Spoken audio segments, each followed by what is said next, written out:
What things did you do as a kid that you now realize is extremely weird?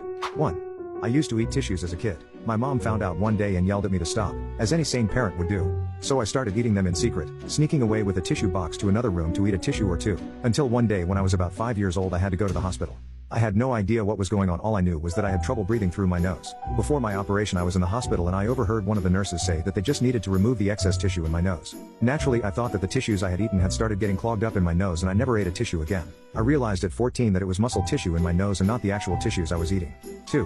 When I was around 8 years old I liked the way clean towels tasted. Something I really enjoyed was putting a towel over a straw and drinking Kool-Aid through it.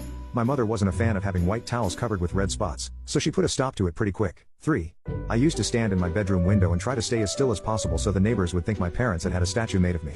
I would stand in different poses too, so they'd think there were multiple statues which my parents would rotate around the house. The way I saw it, only important people had statues built of them. I wanted the neighbors to know they lived near a pretty important guy. 4.